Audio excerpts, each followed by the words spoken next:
Hello, and welcome to the Future Christian Podcast, your source for insights and ideas into what it means to live as a follower of Jesus in the 21st century. At the Future Christian Podcast, we talk to pastors, authors, and other faith leaders for helpful advice and practical wisdom to help you and your community of faith walk boldly into the future. Here's your host, Lauren Richmond Jr.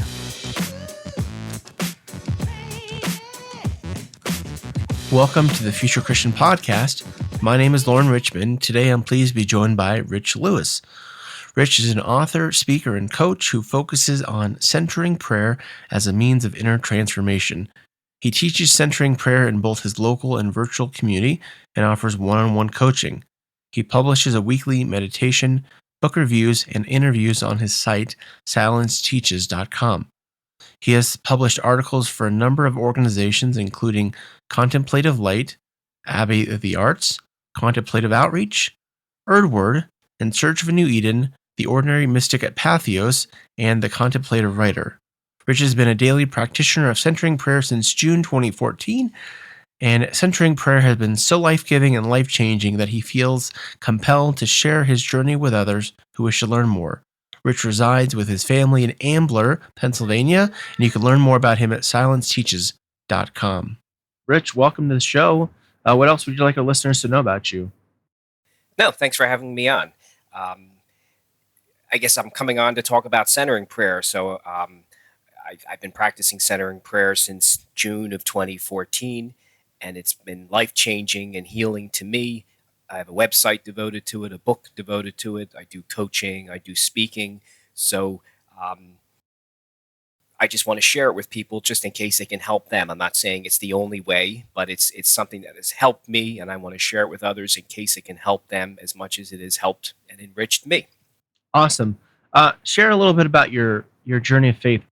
Sure.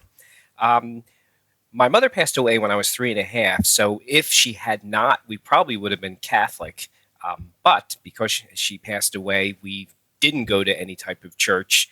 I remember going to Unitarian church when I was young, and then in high school is really when I got introduced to the Bible. I had friends that went to a Baptist-based youth group. They invited me to go, so I started going to that youth group. I remember on Thursday nights with about 90 to 100 kids.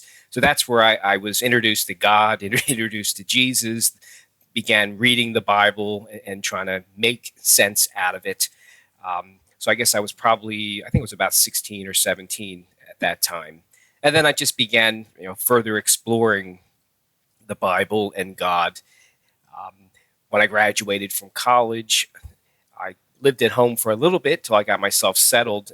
And then at that time, my father had remarried many years before that. My parents were going to the United Church of Christ, and they invited me to go to their church. So I'm not there now. I'm in between churches now, but I spent about 25 years at the United Church of Christ, which is a Protestant church, and really enjoyed it. Enjoyed the pastor and enjoyed my time there and all the different things I did.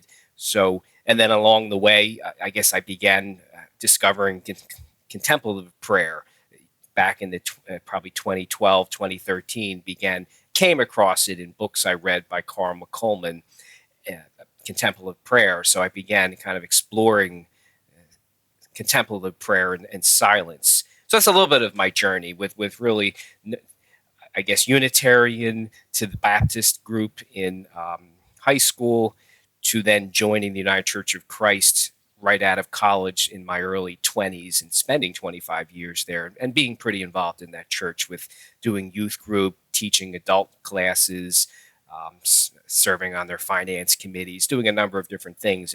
And I enjoyed that church. Yeah, great.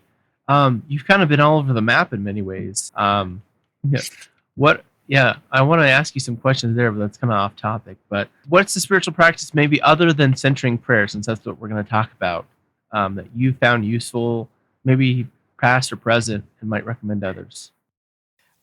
Maybe actually a couple. One, the Jesus prayer I enjoy doing, and I actually have a prayer rope, so it's really kind of a traditional Orthodox prayer rope, and I go from knot to knot using my index finger and thumb. I just shorten it. I'll say, Jesus, Son of God, have mercy on, and then I'll say a name of someone that I want to pray for, or it could be an event or issue or something that I want to pray for. So I enjoy doing that. I just go from knot to knot, and when I'm done, when I think I'm done, I'm done. So that's one thing I do. And then I guess I call gratitude spiritual practice. I love before I go to bed, I get on my knees and I just thank God. I look back at the day and I thank God for anything that I'm grateful for that day. And it could be as simple as the cup of coffee I enjoyed, a movie I watched with my wife, a walk with one of my kids. I just kind of look back and reflect on the day with gratitude and try to go to bed with gratitude. So those are two other practices that are important to me besides centering prayer. The prayer rope, that's an Eastern Orthodox tradition, is that right? Yes, in fact, I think I have it behind me. So this is kind of what it looks like. So I don't wear it, or actually you can wear it, but then you can see the knots, and you just kind of go from knot. I will say, Jesus, Son of God, have mercy on, and say it, and then just move to the next knot. So yeah, this is an Orthodox prayer rope that I got, and I love it. I love it. And actually, I also sometimes I haven't worn it in a while. I also have a prayer bracelet, and you can do the same thing with a prayer bracelet, and you can wear them as well. I've worn it from time to time. So it's just it's just nice to pray and have some action with it. And once in a while, I'll even walk. So around the house, I'll just kind of walk if there's no one around and do the Jesus prayer while I'm walking, and just go from knot to knot. Yeah, I was during the winters. I'm not sure if you're familiar with paracord stuff. During the winters, I'll make paracord stuff just because I'm bored and it's dark out. You can't do much other than watch TV. No, I mean they're neat. And actually, sometimes I'll put on actually this once in a while. I'll just put it on. Like and I mean I know God's always with me, but if you kind of touch it, it's kind of remembers. So sometimes I'll actually, because I'm working from home right now anyhow, oftentimes I'll just put it on and start my job. Yeah, yeah. Well, so let's talk about your book you wrote, Sitting with God. And it's kind of all about, like I hinted at, centering prayer. And so I guess I didn't put this as a question for you, but maybe first talk about centering prayer, and then we'll kind of talk through this whole process. Sure. So centering prayer has been around since the early 1970s. It was actually created by three Trappist monks, three Catholic priests in the early 70s. Thomas Keating, one of them, kind of saw that there was a lot of other meditation practices going on, and he wanted something for the Christian community. And Father William Meninger was reading a book, an old The Cloud of Unknowing, a 14th century book, and stumbled across kind of what could be used as a method of silent prayer within this book. So the practice itself is 50 years old. It was created by three Trappist monks. And I'll share how you do it. They began sharing it with other clergy, and then they began rolling it out to everybody. And then actually about 10 years later, the Contemplative Outreach organization was created. They have a website called contemplativeoutreach.org, and it's really the main centering prayer organization. And on that site, you'll see a ton of resources, and you'll also see different chapters, they call them, that practice throughout the various states as well as internationally. And nowadays, you don't necessarily have to go to their location. A lot of them are on Zoom right now with COVID, even as we're coming out of COVID. So that's a little bit about the history of centering prayer. So the guidelines of centering prayer are and centering prayer is considered meditation, silent prayer, meditation, but it's also considered a relationship with God, because during centering prayer, you're opening to the presence and actions of God within. So how you do the practice is you sit comfortably with your eyes closed. To begin your silent sit, you introduce interiorly what we call a sacred word of one or two syllables. It could be God, the ocean, a color, Jesus. And then whenever you begin engaging your thoughts, and what I mean by that is you begin thinking about things that happened before your sit, or you begin planning in your head what you're going to do after your sit, you realize you're now sitting with your thoughts and your planning. You're not sitting with God.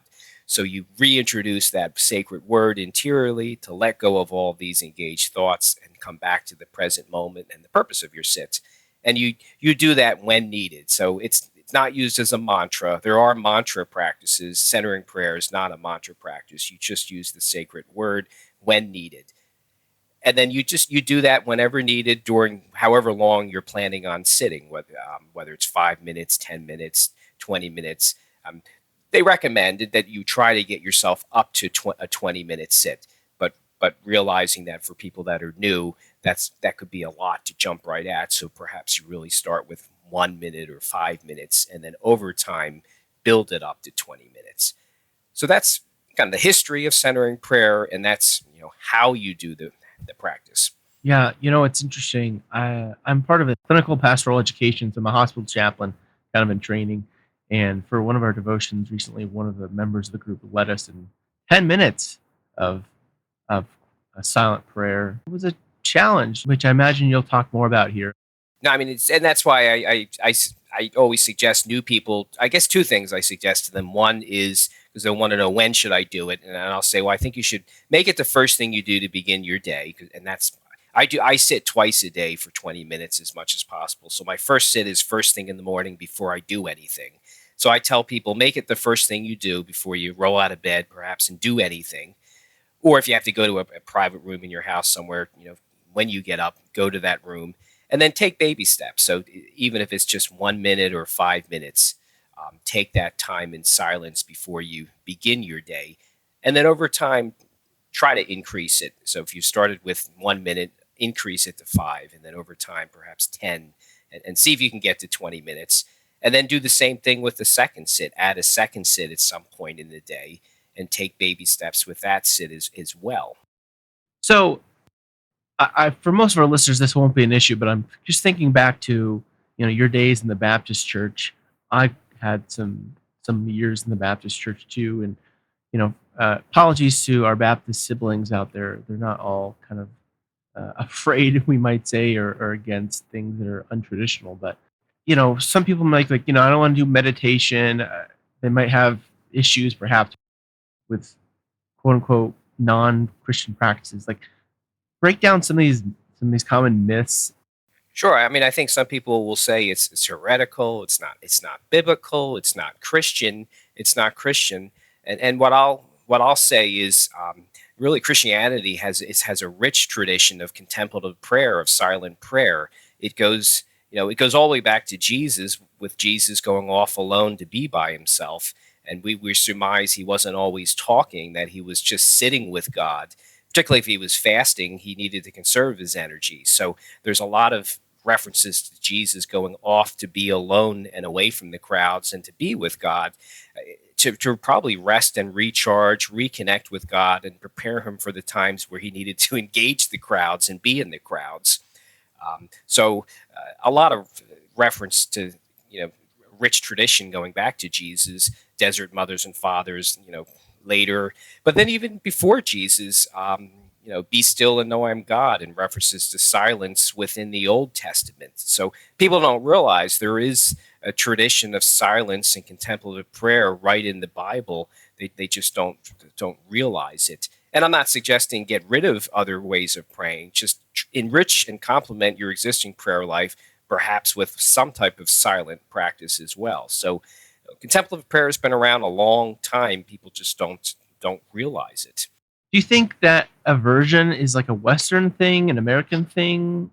I mean, I would say yes. I would say it's the more Western thing is probably more talking and busyness and active. And I guess the Eastern and Western churches, I'm not super well versed on my historical events, but when that split in 1100 or 1200, I think the Eastern churches emphasized, God being within you, and emphasized contemplative prayer and silence. And the Western church perhaps became more rules, and follow the rules, and this is what you must do, with part of the split. So I mean, you'll find pockets of silence. I guess when I teach it at various churches from time to time, and the churches that are more receptive to it, that I've been able to teach at, Lutheran churches, United Church of Christ, and Episcopal churches are really the main three types of churches that I've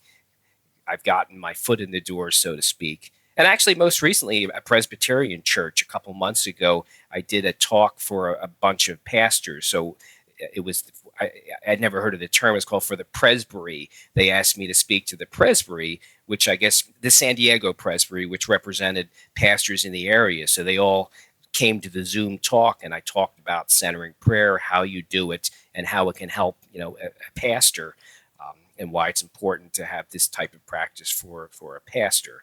So those are the main churches that I guess have welcomed me when I've tried to reach out and do some talks. I'm not saying the others won't do it, but I definitely noticed Episcopal, United Church of Christ, Lutheran, and then the most recent Presbyterian church welcomed the idea of exploring it, learning more. Yeah, that's awesome. You used a word I want to kind of highlight: busyness. And I think that's really the thing that I'm wrestling with myself right now is like, boy, I'm busy and I need to figure out what I can cut out of my life.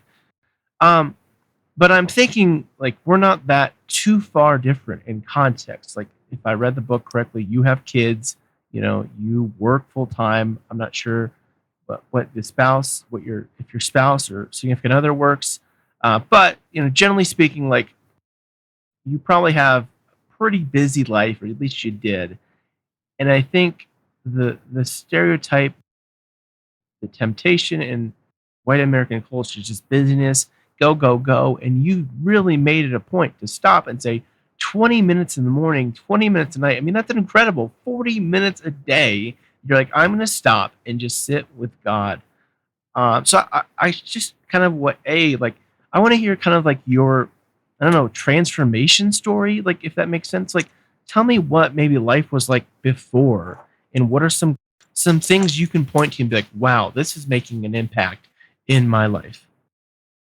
Sure. And the one thing I'll say, and I'll talk about all of that. One thing I'll say is because people will say, "Well, I don't have time to practice centering prayer," or particularly maybe they do the first sit and they'll say to me, "Rich, there's no way I can do a second sit in a day."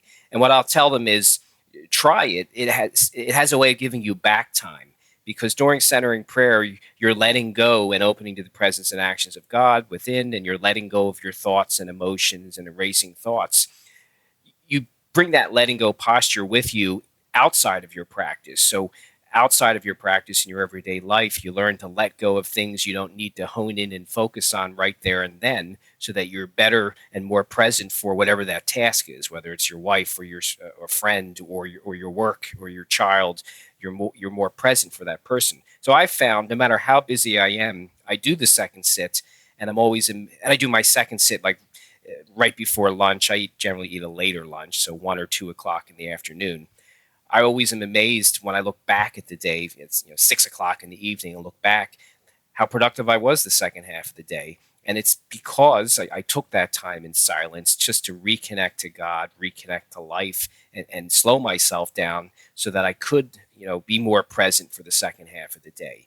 So I'll tell people it has a way of giving you back time, but you have to try it for yourself to believe it. So that's what I've discovered is the second sit is powerful, and it helps me finish the second half of the day, hopefully as well as the first half of the day. So I Um, mean, it's paradoxical in a way, which is true of Christianity, I would say.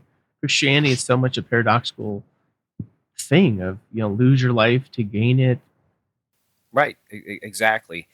And then to come to your question about, what before and after. So I've been practicing centering prayer. I discovered it in late 2013 I was perusing Amazon looking for a book to read, and I came across a book by Amos Smith called Healing the Divide: Recovering Christianity's Mystic Roots. So I began reading that book, and lo and behold, within it, he talked about a practice called centering prayer that he had been doing for about 15 years. And I was looking for something to do in the silence. I just didn't know what to do. So that's when I began. That's when Centering Prayer found me, I guess, on Amazon in late 2013. I began exploring it, reading other books, reached out to Amos, and he and I have become friends since that point. But then I began really seriously practicing centering prayer in June of 2014. I decided I'm going to try to do 2 sits a day for 20 minutes. So before, I guess, if I think about what am I like now and what was I like before, so right maybe if I say what I'm like now, what kind of answers the question is I'm definitely a much more calmer person. I'm less reactive. I'm still work in progress in that area, but I'm less reactive and more willing to listen to people and not jump right in with my opinion. Um, I'm calmer. Um, I'm a much more confident person in myself. I'm willing to get out of my comfort zone and try and do new things. And I think I get wisdom for daily tasks and nudges just to get out of my comfort zone and do things that God wants me to do. I mean, really, everything I'm doing now is because of centering prayer. It wasn't even on the radar screen of having a website, having a weekly meditation, publishing a book, coaching, speaking. None of that was even on the radar screen, and it's really all because of. And I'm saying the word centering prayer, but it's really God, listening to God and what does God want me to do. Yeah. I'm curious, just again, as a family man myself, what has your family noticed about you? I guess I would say I'm just more. I think I'm more present for them. Maybe I'm more fun of a person too, but I think I'm just more, definitely much more present. I think I'm a better listener to my wife, like hearing what her needs are and helping them out. Like for example, this week as a very example, uh, she drives my son to school, and she's said I kind of need a break. I said, well, why don't I? Even though I said, why don't I take him on Friday and you just sleep in, and I'll get him up at 6:30 and get him going because we divide and conquer. I have my daughter on Tuesdays and Thursdays, so really Tuesdays and Thursdays we're both leaving the house at the same time. I'm leaving at 7:15 to drop my daughter off kind of at the mall, which is about 10 minutes away, so she can take a SEPTA bus to the community college. At the same time, my wife is taking my son to middle school. So my wife was just saying, I could just hear her saying, I'm just tired. I need a break. And I said, well, you know what? Monday, Wednesday, Friday, I'm available. You sleep in and I'll take him to school on Friday and you just sleep. I'll get him up at 6:30 and handle it. So that kind of stuff. I think I'm just maybe more perceptive and more listening or watching to realize my wife needs a break. Why don't I let her sleep in and tell her I'll take one or two of those other days and let you sleep in on those 2 days? Yeah, let me ask this kind of as a follow up. Like, uh, uh, has there been like, has there been life choices you've maybe turned down, opportunities you've turned down because you said, you know what, this is going to interfere with my schedule, and I'm just not going to have the time of day to commit, the 40 minutes, whatever, to centering prayer. I was having another guest on, and Mhm. I was talking to this pastor just about he was talking about how he trains and disciples his folks in his church. They're in the L.A. California community, and how that kind of busyness and just keeping up with the Joneses can become a thing, and how he's discipled people to turn down promotions at work because yeah, the money was going to be great, but they realized it was going to be too costly to the family and to their spiritual lives, that kind of thing. Um, I mean, right now, I would say it probably hasn't, and I'm fortunate that I have a pretty flexible job where right now I've been working from home really since March of 2020. But even before that, I'm fortunate in that the work I had, as long as we got it done, if we needed to come in later or stay later, or if we needed to even leave the office to take our kids somewhere or to take myself somewhere, there was a lot of flexibility. So I guess not everybody has that flexibility, but I'm fortunate that the work I do, there is the flexibility where if I need to stop and do something, I can, as long as it's the work's getting done and the clients I'm servicing aren't suffering. So I haven't had to, but I realize I think it's because I'm in a job that's allowed me to do that as well. That's good. But I imagine you would kind of agree with that same broader sentiment, right? Yeah, I would. Yeah, yeah. No, I agree. I would. I mean, sometimes you do have to say no to certain things. I mean, no, well, this was before I practiced centering prayer. I had left the workforce to be a stay-at-home dad because my daughter she had some mental challenges that she needed help with, and one of us needed to be home to help her through all the struggles.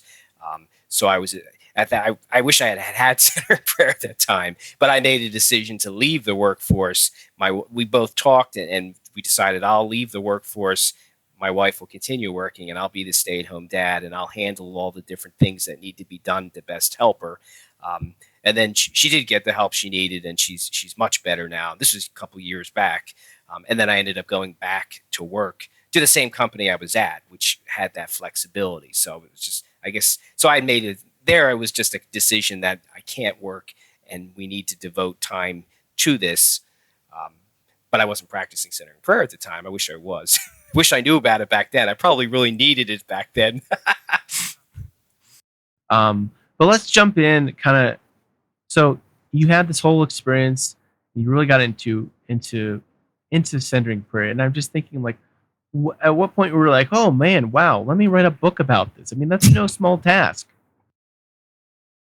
Yeah, that actually, I'll blame that on Amos Smith. So I had mentioned I was reading his book, and that's how I discovered centering prayer. And I began working with him and doing some work off of his website.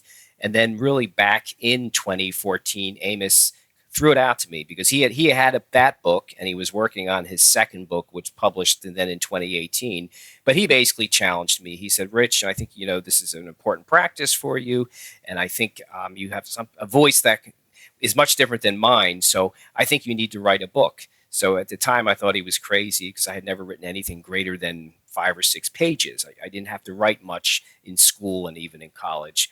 But I kind of said, well, what do you mean? How would I do this? He said, well, just write down some single sentence statements about centering prayer and what it means to you. So I did that and came back to him a couple weeks later, and he said, terrific, now you have your chapters, go write. Well, I thought he was crazy, and I said, well, I'm not just going to start writing. So I picked one of them, I remember, and I took a couple weeks, and I wrote one chapter, gave it back to him, and to my surprise, he thought it was good, and he thought there was something there, and he kind of nudged me to continue. Then it dawned on me, well, maybe I really can do this. So I talked to my wife, and I said, what do you think about me writing a book? And she said, do it. I mean, I guess we both are always supportive of each other in our different careers and things we do. So, but I didn't want to take time away from the family. So I actually wrote the book on Saturday mornings at the local Starbucks. I would get up every Saturday morning at 5:30, which was a heck of a discipline at the time, and write the book. Laptop, put on a baseball cap, buy a cup of coffee there, and write for about 3 to 4 hours at the local Starbucks. So that's how the book got written, mostly in Starbucks and Saturday mornings over 2.5, 3 years. And it was actually it was a great spiritual practice because most of the time I didn't know what would land on the keyboard until it just came out of me. There was 2 of the chapters had a little bit of research because one of the chapters is just on the historical Jesus and what we know about him. So that I had to do some research and then decide, well, what do I want to share? But the rest of the book was mostly my experience of what is centering prayer, how it has healed me, and sharing some of my stories. So that's really how the book, I'll blame it on Amos. But no, I'm glad he nudged me to do it, and he was kind of a super mentor along the way as well. But it got written in the local Starbucks for the most part. So what's your biggest goal for the book, would you say? I guess I would say I just want to make it accessible for people. So really, my biggest goal was just to make it very accessible for everyday people. Share what is centering prayer. Share how it helps you connect to your true self, the person God wants you to be. And then, as you just said, I shared my own journey and was vulnerable in the book. So hopefully, people will see how it has healed and transformed me, and can do the same for them. I think that gift of vulnerability is so. I'll just affirm you and say I appreciate it, and I'm sure it'll be a blessing. Other than buying the book, and we obviously want to encourage people to check out the book. What are some tips, maybe for new practitioners or folks who are like, I don't know, but I want to maybe check it out? Sure. Yeah, and I said a little bit earlier, but it's good to remind people. I would say make it the first thing you do as you begin your day, and take baby steps. So you don't feel that you need to jump right to a 20-minute sit. Start with 1 to 5 minutes, and try this for at least a month and see if it's a practice that resonates with you, and see what it does and how it changes you. And then if you realize that this thing has staying power and is powerful for you, start increasing the time.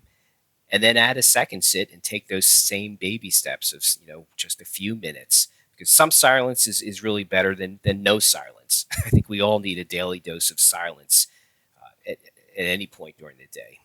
So just baby steps, and be kind and gentle with yourself. For practical question, do you use any kind of app? What do you use to kind of time it? Or are you just so in the zone that you can do 20 minutes and know when it's over? No, I have an iPhone. I use the Contemplative Outreach has an app. So within the app, you can set they have different phrases you can read as you begin. You can select different sounds. I have an opening bell and a closing bell. It's the same sound, but you can make different. You can select different sounds, and then you can select how long you're going. So that nudges me or prompts me that the time has ended. When I set it for 20 minutes, I know when it has ended because the bell goes off. Yeah, I think I've used that. Well, I have a centering prayer app. I'm not sure if it's the same.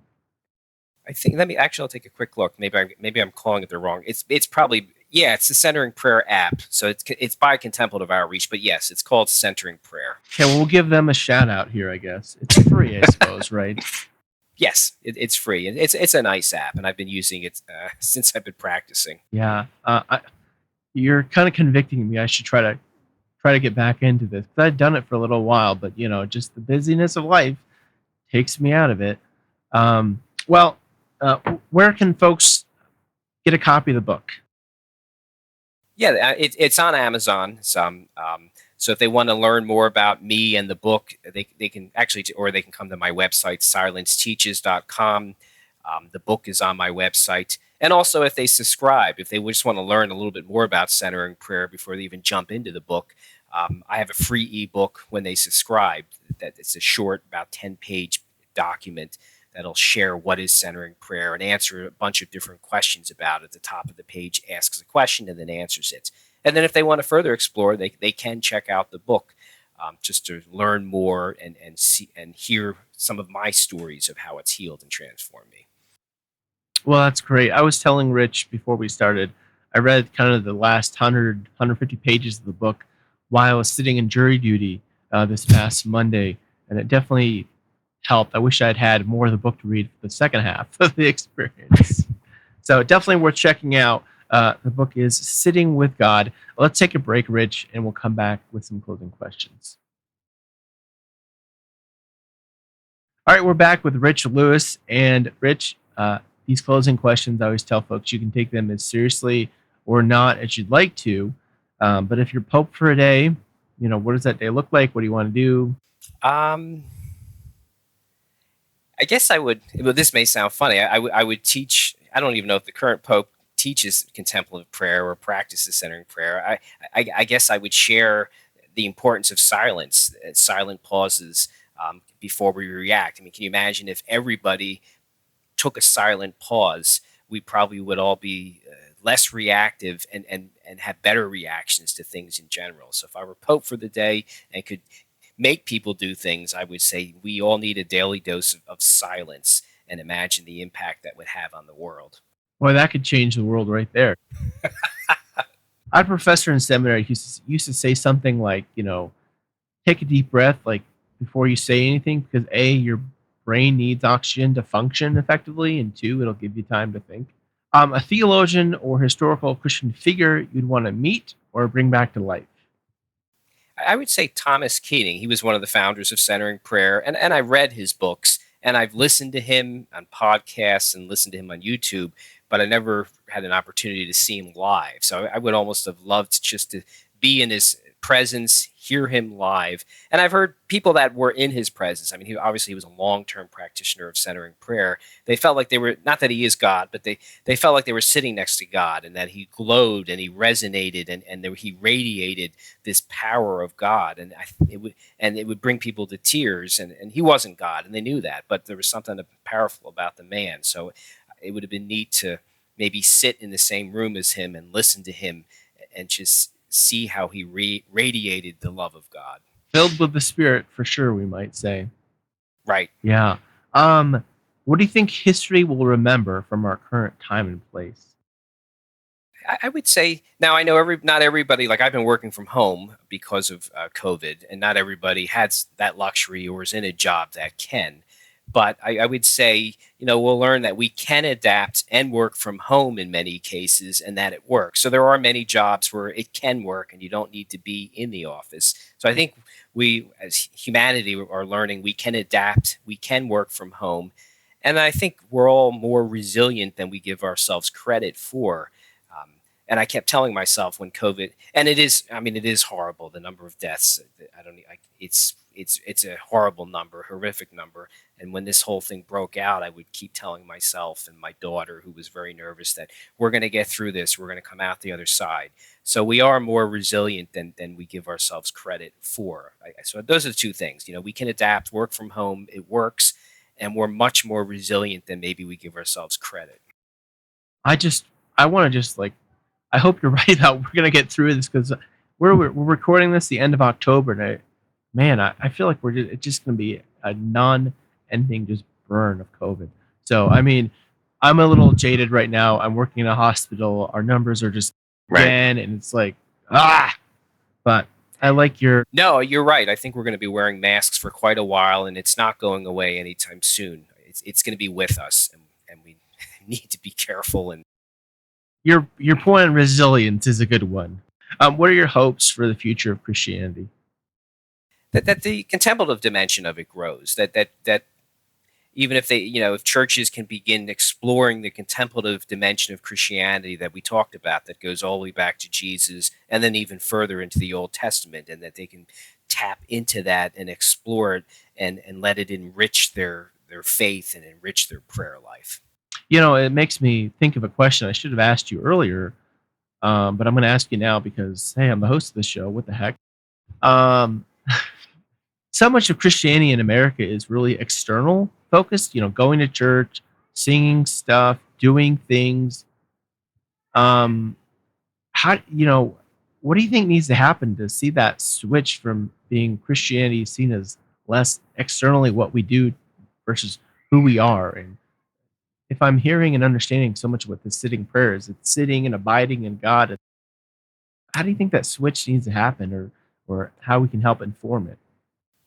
I mean, we really just have to make a decision to sit in silence. And even if it's just a 1 minute silent sit, because that's the only way that you move from external, you go internal and realize that God is also within me, and I'm sitting with God. And I think of it as a reverse prayer. God is praying in me during this time what I need, whether it's peace or calm or excitement or wisdom for tasks or nudges to get out of my comfort zone and try and do new things. So I think we just have to take the time for a silent pause. That's the only way to go within, where God also is. Give your website again. Sure. Silenceteaches.com is the best place to find me. And as I mentioned, I have a free ebook on centering prayer there if they just want to learn a little bit more about what is this centering prayer they've been listening to you and I talk about today. Yeah, definitely recommend the book Sitting with God. So you can hear probably my guest here in the background. But Rich, thanks so much for your time. May God's peace be with you. Thank you. Thanks a lot for having me on. Thanks for joining us on the Future Christian Podcast. To learn more about Lauren or the podcast, visit future-christian.com. One more thing before you go. Do us a favor and subscribe to the podcast. And if you're feeling especially generous, leave a review. It really helps us get the word out to more people about the podcast. The Future Christian Podcast is a production of Torn Curtain Arts and Resonate Media. Our episodes were mixed by Danny Burton, and the production support is provided by Paul Romig-Levitt. Thanks, and go in peace.